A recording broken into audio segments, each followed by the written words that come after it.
सच्चिदानन्दरूपाय विश्वोत्पत्त्याय हेतवे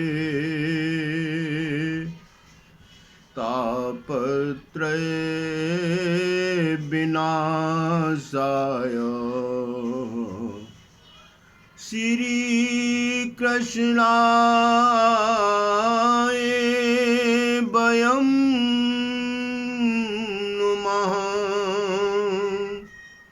श्री कृष्णाय वयं नुमः। श्री कृष्णाय वयं नुमः।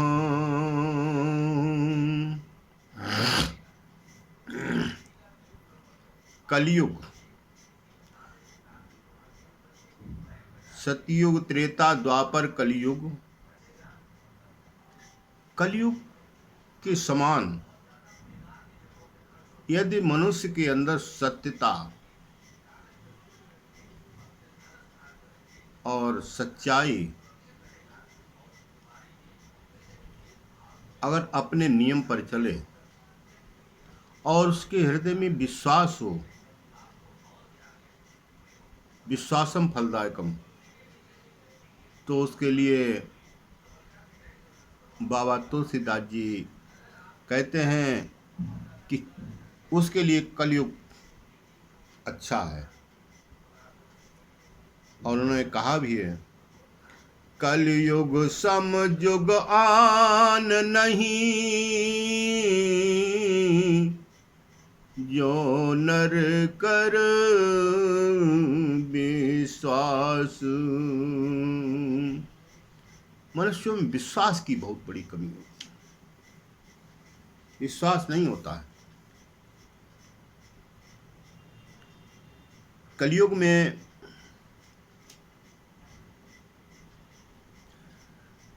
कहते हैं,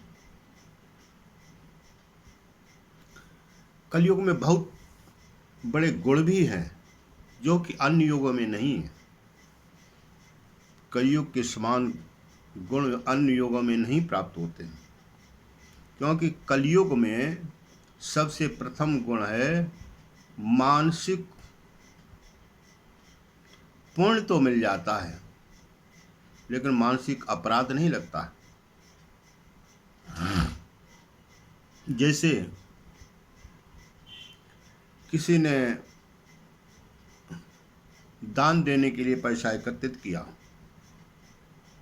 किसी प्रकार से एन केन प्रकार कोई कारण बना, किसी हादसे के होते हुए दान नहीं कर सका, तो उसने अपना संकल्प कर लिया था दान करने के लिए, किसी कारणवश नहीं कर सका, तो उसका पुण्य जो है उसको कलयुग में मिल जाता है। लेकिन सतयुग में पुण्य जब तक वो काम करोगे नहीं, तब तक पुण्य नहीं मिल पाएगा। और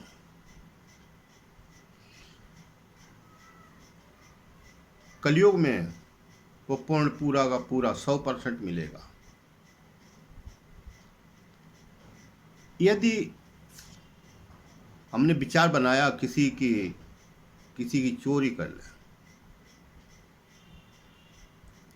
और विचार बनाते रहे चोरी नहीं कर पाई, तो कलयुग में उसका अपराध नहीं लगेगा। यदि नहीं कर पाई तो अपराध नहीं लगेगा। लेकिन सतयुग में जैसे ही दिमाग में अपराध वाली बात आई, वैसे ही सतयुग में अपराध लग जाता था।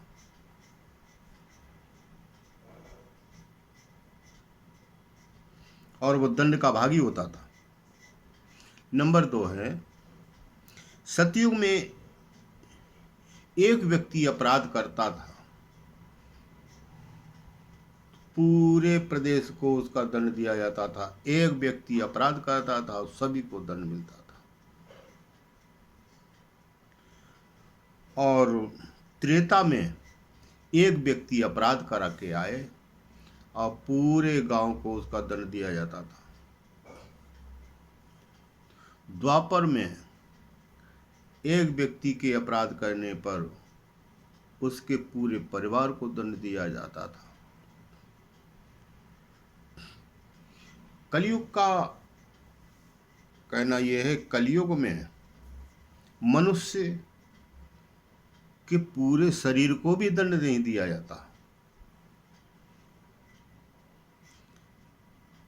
मनुष्य जिस अंग से दंड अपराध करता है,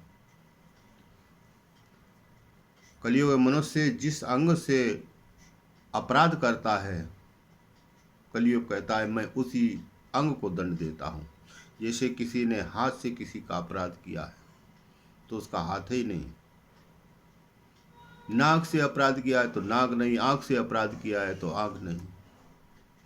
कलयुग का कहना यह है, पूरे परिवार, गांव और प्रदेश, पूरे राज्य को दंड देने की तो बात अलग रही।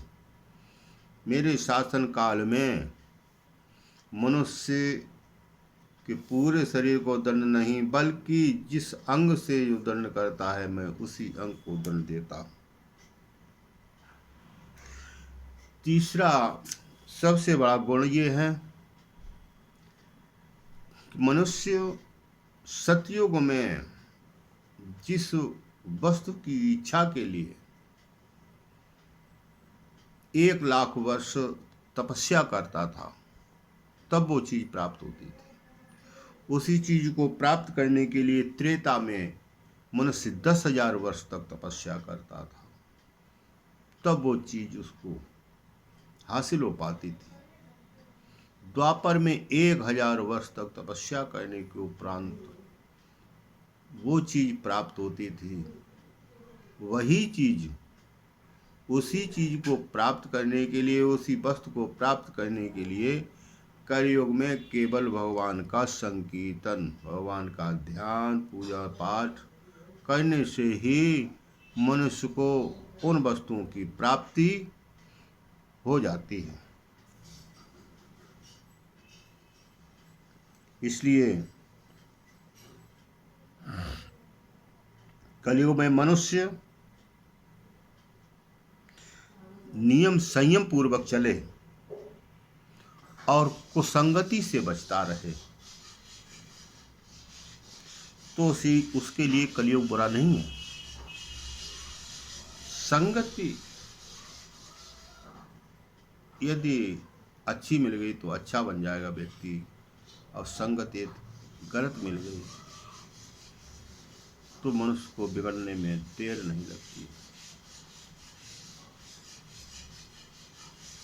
कलयुग में भी लोग पुण्य को अर्जित करके और इस धरती पर स्वर्ग जैसा सुख भोगते हैं। बोलो सियावर रामचंद्र की।